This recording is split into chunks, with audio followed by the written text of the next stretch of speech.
बाहुबली धनंजय सिंह ने दिखाई ताकत। कफ सिरप मामले में पहली बार कही मन की बात। सपा सांसदों को दिया दो टूक जवाब। अखिलेश को दी इस बार खुली चुनौती। कफ सिरप के आरोपी के साथ फोटो होने पर खुला बड़ा राज। दूध का दूध पानी का पानी कर दिया। धनंजय सिंह ने जो कहा समाजवादी पार्टी सुनकर दंग। उत्तर प्रदेश में चर्चा सिर्फ एक ही है कि क्या धनंजय सिंह सच में कफ सिरप मामले में शामिल हैं। लगातार उनके ऊपर उंगली उठ रही थी, मगर अब उनसे भी रहा नहीं गया। कैमरे के सामने आए और सच्चाई बताने का दावा कर दिया, मगर इस बार उन्होंने सपा को अपने टारगेट पर रखा।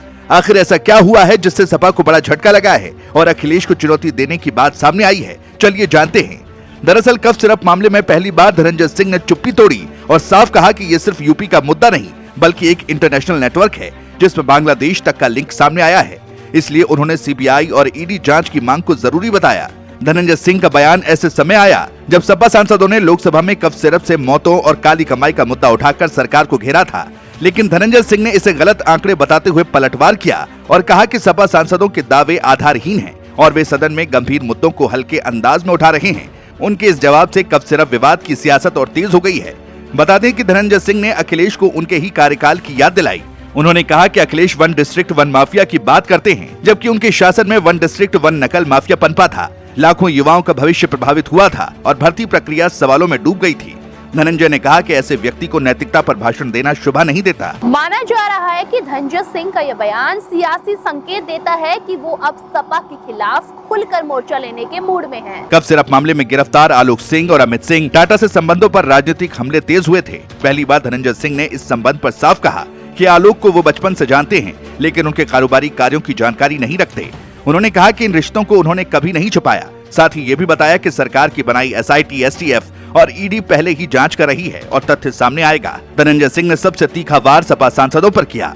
उन्होंने कहा कि सड़क पर कोई मजाक, मिमिक्री या आरोप चल सकते हैं, लेकिन सदन में बिना तथ्य बोलना गंभीर गलती है। सपा के सांसदों ने कफ सिरप मामले में मौतों को जोड़ दिया, जबकि यूपी सरकार ने प्रेस कॉन्फ्रेंस कर साफ कर दिया कि ऐसी कोई घटना नहीं हुई। धनंजय ने ये भी कहा कि अगर सपा सांसदों में दम था तो उनका नाम लेकर आरोप लगाते, इशारों में राजनीति क्यों करते। उन्होंने लोकसभा अध्यक्ष को पत्र लिखने और सपा सांसदों से सदन में माफी की मांग करने का भी ऐलान किया। सिर्फ यही नहीं, योगी पर ठाकुरवाद के आरोपों पर पहली बार धनंजय सिंह ने अपनी बात रखी। उन्होंने कहा कि क्षत्रिय समाज कभी जाति आधारित राजनीति नहीं करता और इतिहास में हमेशा सभी वर्गों के लिए काम करता आया है। उन्होंने चंद्रशेखर, वीपी सिंह और अर्जुन सिंह का उदाहरण देते हुए कहा कि सत्ता में आने पर क्षत्रिय हमेशा न्याय और समाज हित के फैसले लेते हैं। उन्होंने ये भी कहा कि योगी सरकार पारदर्शिता पर फोकस कर रही है और गलतियों पर तुरंत कार्रवाई करती है, चाहे परीक्षा हो या प्रशासनिक मामला। उनका ये बयान योगी सरकार के समर्थन में एक मजबूत संदेश माना जा रहा है, जबकि विपक्ष इस मुद्दे को लेकर लगातार हमला करता रहता है। धनंजय ने मायावती, अखिलेश और योगी तीनों सरकारों का मूल्यांकन किया। उन्होंने कहा कि मायावती और योगी का कार्यकाल पारदर्शिता और प्रशासनिक मजबूती के लिए जाना जाएगा, जबकि सपा के शासन में सबसे ज्यादा सवाल उठे। धनंजय सिंह के दिए इन बयानों की चर्चा अब सियासी गलियारों में भी हो रही है, जिसने सपा खेमे में टेंशन बढ़ा दी है। अब आगे क्या होता है ये देखने वाली बात होगी।